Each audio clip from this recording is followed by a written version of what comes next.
Okay, so Self-talk? this portion, yeah, is going to be about self-talk. We talked originally. Talked originally about our goals of the show, and our name of our show is The Rich Life, and the components of a rich life. And we just talked about reality, how to define reality, and another piece that is quite important is self-talk. Very important.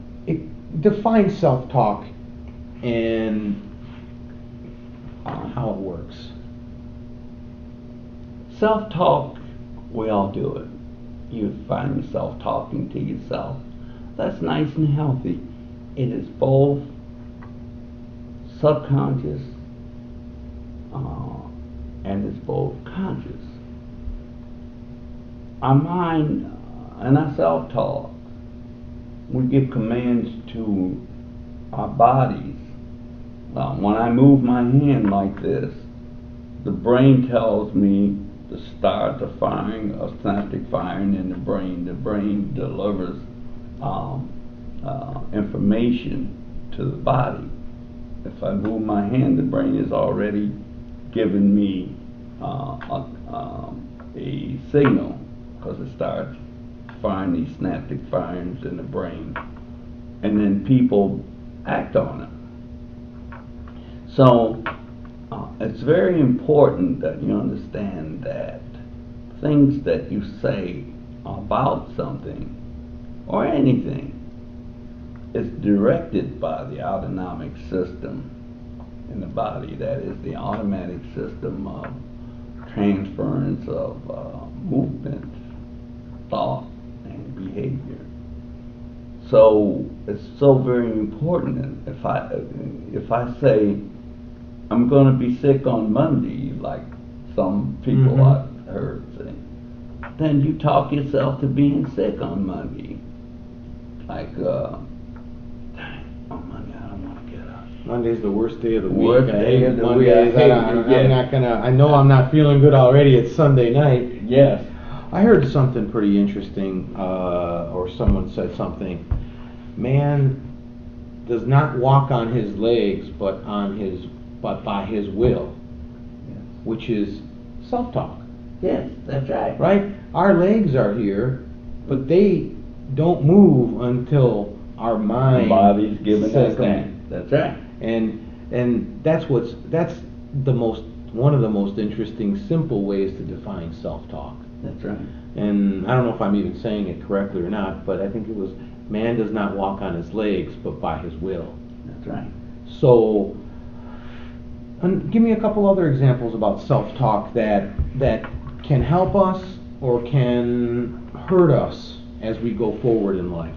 There are many, many things and language that we use that is self-defeating. I can't move. I can't do this, that, or the other. Well, when have you tried? You keep saying it, you can't. It's difficult. It's so difficult, and I just can't do it. And is that an excuse for not doing something? I don't know, it's not an excuse, but somewhere it came from somewhere. That self-talk doesn't just pop into your brain, does it? It all emanates. Self-talk is an expression of how you have been raised, what you believe, and what you articulate through your life. I'm going to be successful.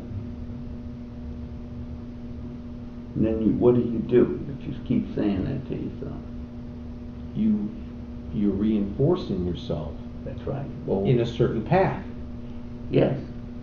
To do successful things. Things that are going to lead you to successful, rational things. Your self-talk. Oh, it always happens, Dad. You won't let me go out and whatnot.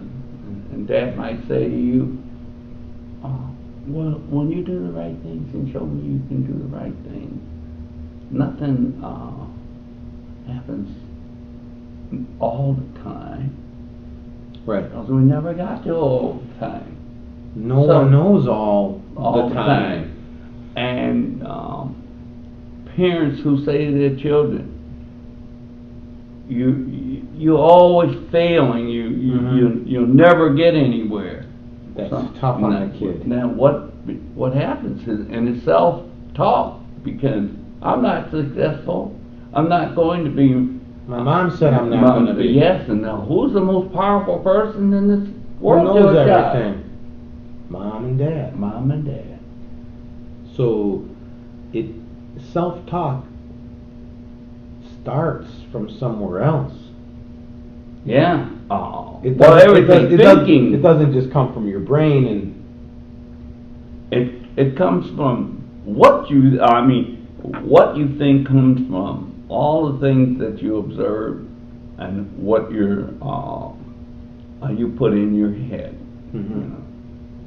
And then reinforce it. And reinforce it, like, can't always, I'm always going to be a failure. Well, how do you know what you're going to be? If you plan, I'm always to people means that it's always going to happen. So let me ask you this. Yeah. Let me ask you this. What about when you use those words in a positive light?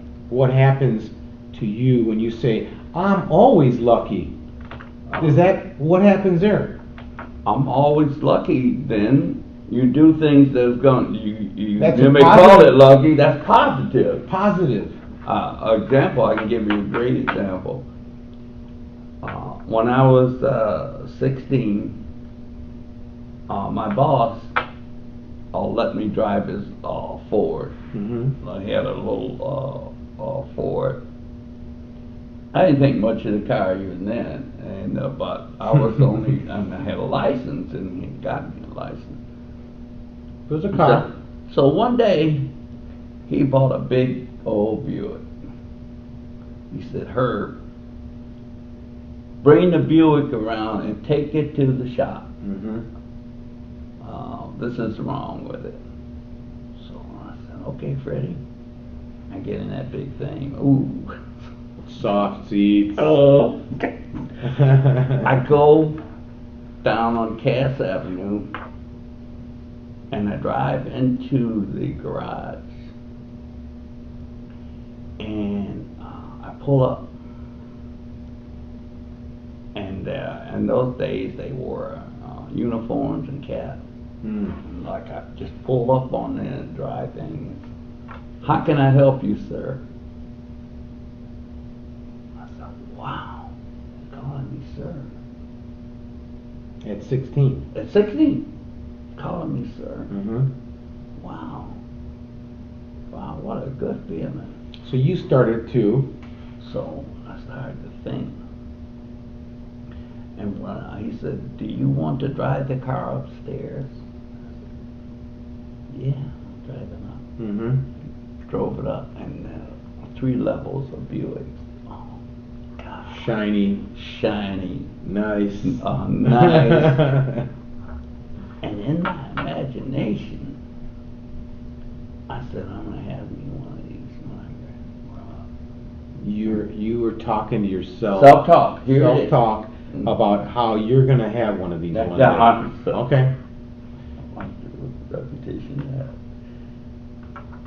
Yes, in my imagination and in my goal, I planted an idea Mm-hmm. in my self-talk. The seed. Subconsciously. So the self-talk is the seed.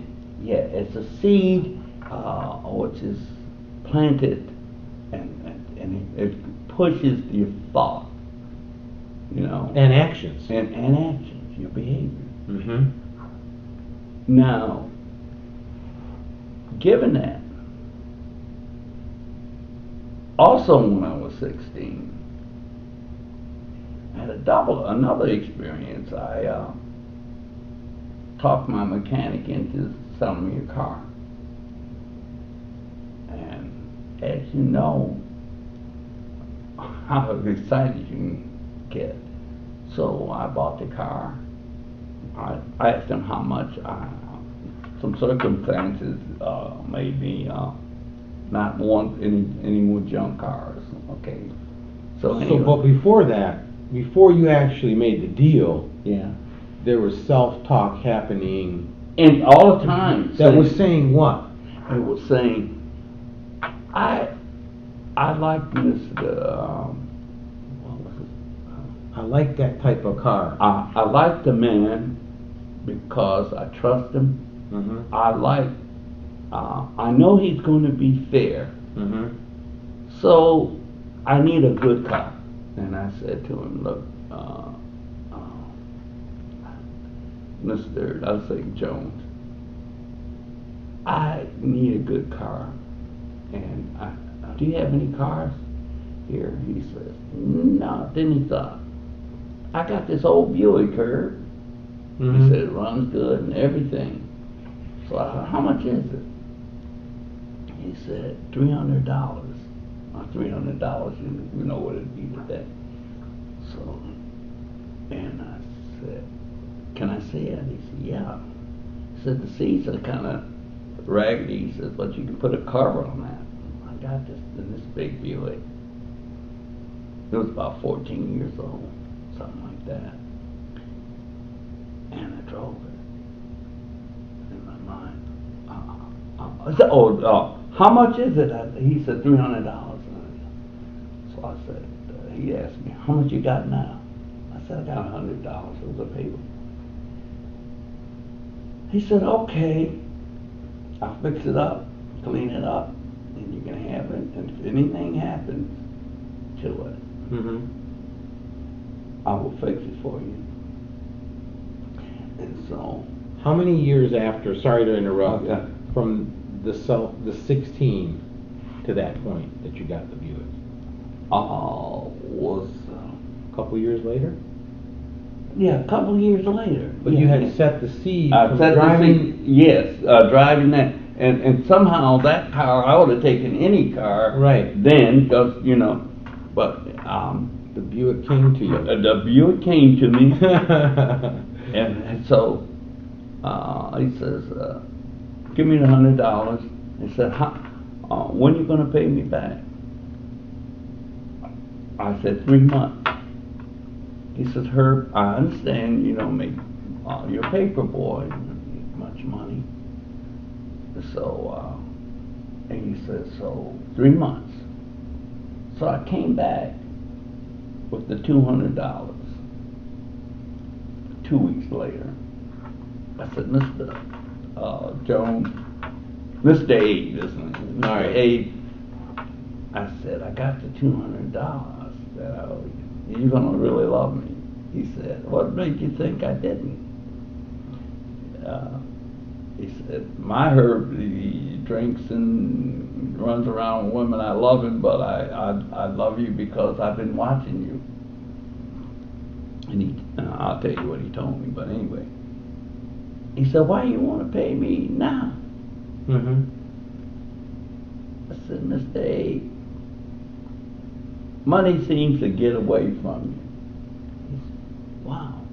He says, Herb, you do not have to pay me. We made a deal.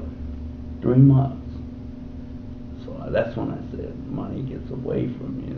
And It does. That's for sure. I did a lot of different things and got the money up, played gigs, something like that. Anyway, then I said, Mr. Oswald, not Oswald, Mr. A. I said, why did you let me have the car on the time? He said, I watch you, I come out of my garage and I watch you carry your papers. When you carried your paper, you had them on your bicycle, and then you threw the paper on the porch. And if it didn't go on the porch, you go pick it up off the ground and then go to the next stop. Mm-hmm. And he said, I watch you. And therefore, I knew you had good raising and everything. You did that. And he says, so I trusted you. Mhm. But he was then self-talking Yes. to himself. To himself. I can trust this boy. Before you went up there. That's right. And you were self-talking as you were going there. Yeah. But he's already saying, I like her, and then I trust him.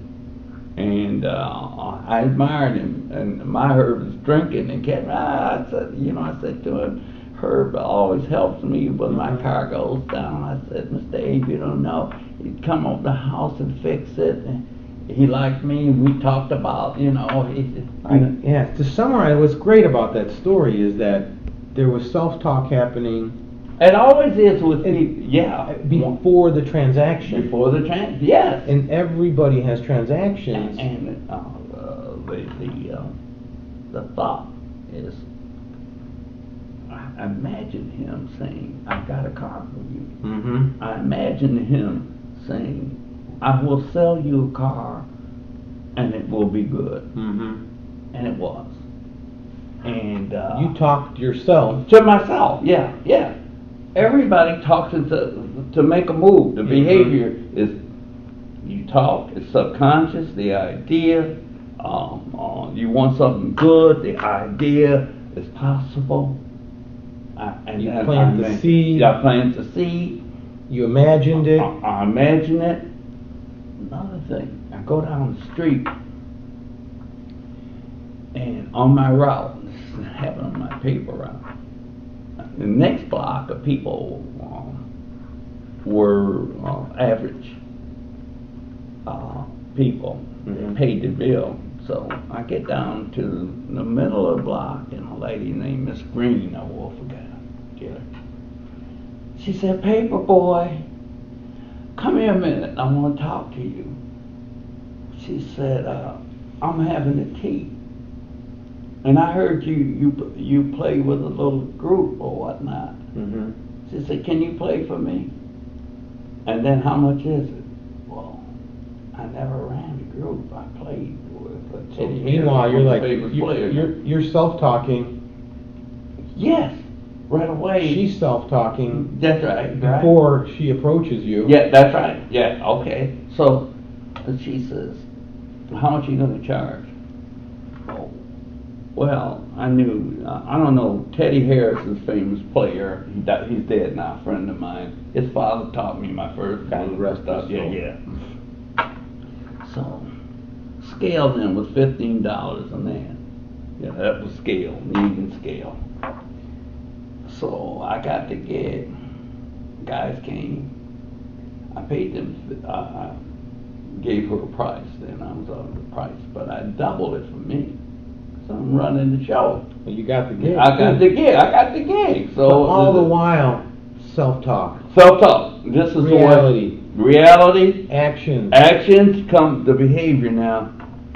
And to tell you, this lady, we played, and all the debutante stuff, all the classic things that he said, what you come? I had the band. Put it together. I put it together. And let me tell you, when I was 16, I was making $500 a week. That's a rich life. 500. That's a rich life. Look here, man. I would get the gigs. Now, it didn't happen every week. Mm-hmm. But I started my career, and still, it's how things go. And my brother laughs at me. He said, Herb, well, we played.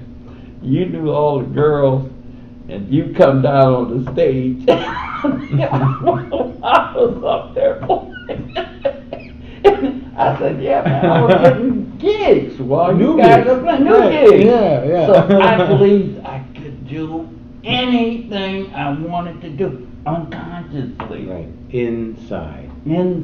Self-talk. Let me tell you, I got married. Mm-hmm. I had a nice two-seater.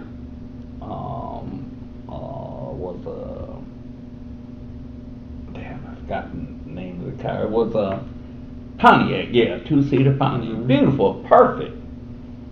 And then I had always had my heart in one that Buick.